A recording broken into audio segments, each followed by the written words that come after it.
Wenn du dich jemals mit einem Veganer unterhalten hast, besonders wenn er dir nahe steht, weißt du, dass es schnell hitzig werden kann. Aber wusstest du, dass es 2 Worte gibt, die alles verändern können? Diese Worte sind aber nur so stark wie das Verständnis, auf dem sie basieren. Bevor ich dir also verrate, welche das sind, möchte ich dir helfen, die vegane Psychologie ein wenig zu verstehen. Stell dir vor, du sitzt in deinem Lieblingscafé, trinkst deinen morgendlichen Kaffee oder Tee und ein Fremder spricht dich an. Diese Person erzählt dir, dass Fleisch- und Milchprodukte nicht von Kühen, Hühnern und Schweinen stammen, sondern von Hunden und Katzen. Natürlich glaubst du ihr nicht, aber der Informant nimmt dich mit und zeigt dir die Betriebe, in denen diese Tiere gezüchtet und getötet werden. Schockiert siehst du Golden Retriever, Hauskatzen, Möpse und Perserkatzen und viele mehr. Du hörst ihr jaulen, fauchen und schreien. Du erlebst, wie Kätzchen lebendig geschreddert werden, wie Welpen ihren jaulenden Müttern entrissen werden und wie Tiere bei vollem Bewusstsein lebendig gehäutet werden. Später, auf dem Weg zur Arbeit, siehst du Lastwagenladungen dieser Tiere auf dem Weg zum Schlachthof. Wenn du siehst, wie ihre Augen und Nasen gegen die winzigen Metallgitter des Transporters gedrückt werden, fühlst du dich hilflos und kannst nur noch ein stilles Gebet für einen schnellen Tod sprechen. Am Abend kehrst du zu deiner Familie zurück und stellst fest, dass es zum Abendessen Fleisch gibt. Du blickst auf das Essen und wirst von den Erinnerungen an die Schrecken, die du gerade miterlebt hast, überrollt. Du erzählst deiner Familie, was du erfahren hast. Aber sie haben nicht gesehen, was du gesehen hast, und sie wollen nicht hören, was du zu sagen hast. Also erzählst du mehr Details und fängst an, mit Statistiken um dich zu werfen. Aber sie sagen dir, dass du übertreibst und dass es gar nicht so schlimm ist, wie du es darstellst. Außerdem kennen sie jemanden, der Hunde in seinem Garten züchtet. Und diese Tiere leiden nicht. In deiner Verzweiflung, ihnen die Wahrheit begreiflich zu machen, legst du noch eine Schippe drauf und hebst die schlimmsten Missstände hervor. Aber jetzt wirkst du langsam ein wenig verrückt. Deine Familie fährt dich an und fordert dich auf, aufzuhören, ihnen deine Werte aufzuzwingen. Du triffst deine Entscheidungen, ich treffe meine. Seit diesem Tag hat sich dein Leben grundlegend verändert.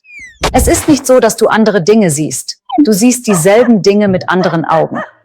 Ein Teil von dir wünscht sich, du könntest einfach wieder in deine glückliche Unwissenheit zurückkehren. Aber du kannst das Gesehene nicht ungeschehen machen und dein neues Bewusstsein, gepaart mit deinen Schuldgefühlen, selbst Teil des Problems gewesen zu sein, zwingt dich dazu, alles in deiner Macht Stehende zu tun, um das Leiden zu beenden. Es geht nur darum, genügend Menschen dazu zu bringen, die Wahrheit zu sehen. Also nutzt du jede Gelegenheit, um das Bewusstsein zu schärfen. Doch du musst schnell feststellen, dass zwar einige Menschen offen für deine Botschaft sind, viele aber so reagieren wie deine Familie. Sie wehren sich nicht nur gegen die Informationen, die du teilst, sondern werden auch noch wütend auf dich, weil du das Thema überhaupt ansprichst.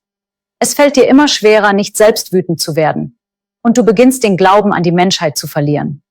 In der Zwischenzeit hast du angefangen, zu Demonstrationen zu gehen und dich Online-Communities von Gleichgesinnten anzuschließen. Du wirst mit grausamen Bildern von gequälten Hunden und Katzen konfrontiert, die dein Entsetzen aufs Neue entfachen und deine Wut in moralische Empörung verwandeln. Und nun beginnen deine Beziehungen zu leiden.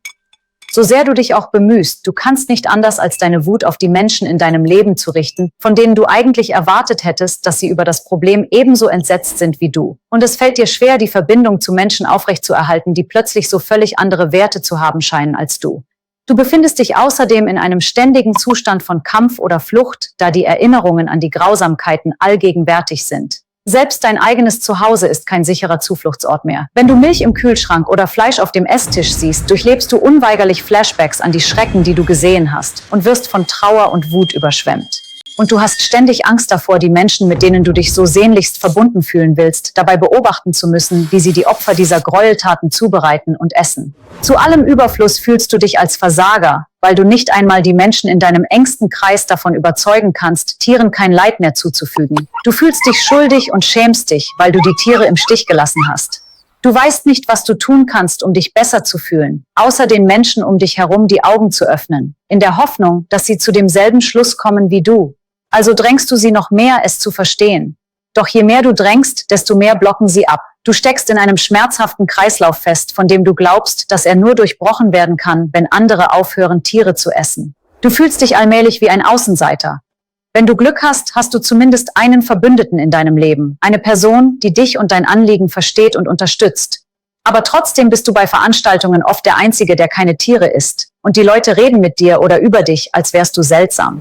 Deine Freunde sagen Dinge wie, erzähl mir nichts von deiner Ernährung, du verdirbst mir das Essen, noch bevor du überhaupt den Mund aufmachst. Deine Kollegen veranstalten Büropartys, bei denen es nichts gibt, was du essen kannst. Dein Bruder wedelt mit seinem Welpenfilet vor deiner Nase herum und macht Bellgeräusche. Und alle am Tisch lachen und sagen dir dann, du hättest keinen Humor, weil du nicht mitmachst. Dein Ehepartner wirft dir vor, du würdest deinen Kindern deine Werte aufzwingen, wenn du sagst, dass du sie fleischlos erziehen möchtest. Obwohl es genauso ein Aufzwingen von Werten ist, sie so zu erziehen, dass sie Tiere essen. Und obwohl man von Eltern normalerweise erwartet, dass sie ihre Kinder nach ihren eigenen Werten erziehen. Weshalb zum Beispiel niemand von einem Christen erwartet, dass er seine Kinder jüdisch erzieht. Während du immer mehr über die Schlachtung von Hunden und Katzen erfährst, erweiterst du dein Denken und passt deinen Lebensstil an. Du lernst etwas über den Karnismus, das unsichtbare Glaubenssystem, das Menschen darauf konditioniert, bestimmte Tiere zu essen und sich gegen Informationen zu wehren, die ihnen die Augen für die Wahrheit des Geschehens öffnen würden. Du hörst auf, Lederhandschuhe zu tragen, nachdem du herausgefunden hast, dass sie aus Kätzchenfellen hergestellt werden, und du trägst keine Schals mehr, von denen du erfahren hast, dass sie Hundefell enthalten. Diese Veränderungen bestätigen die anderen nur in dem Glauben, dass du extrem bist, und deine Familie beschwert sich, dass du zu weit gehst, obwohl sich dein Verhalten für dich einfach nur mit deinem wachsenden Bewusstsein weiterentwickelt. Obwohl deine Entscheidung, keine Tiere mehr zu essen, dir viel Kraft gegeben hat und du einen tiefen Sinn und Inspiration in deinem Leben spürst, fühlst du dich auch unglücklich. Nicht zuletzt wegen der Belastung, die diese Entscheidung für deine Beziehungen bedeutet. Du hast das Gefühl, dass niemand deine Situation versteht. Du fühlst auch unsichtbar, selbst für die Menschen, die dir einst am nächsten standen. Welches sind also die 2 Worte, die man zu einem Veganer sagen kann und die alles verändern können? Ich verstehe. Wie alle Menschen müssen auch Veganer das Gefühl haben, dass ihre innere Welt wahrgenommen wird, dass sie verstanden werden, besonders wenn es um die Dinge geht, die ihnen am wichtigsten sind.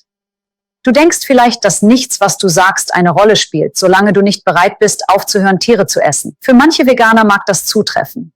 Aber bei vielen baut Verständnis die Spannungen erheblich ab. Und wenn du erst einmal an einem Punkt des Verständnisses angelangt bist, kannst du entscheiden, ob du mehr über den Veganismus erfahren und vielleicht ein veganer Verbündeter werden möchtest. Jemand, der zwar nicht völlig vegan lebt, aber den Veganismus unterstützt und einfach versucht, so vegan wie möglich zu leben. Wenn du also das nächste Mal Schwierigkeiten hast, dich in einen Veganer oder überhaupt in jemanden hineinzuversetzen, versuche einfach, die Welt mit seinen Augen zu sehen. Verständnis schafft Verbindung und es ist der Grundstein für gesunde Beziehungen und eine mitfühlende Welt.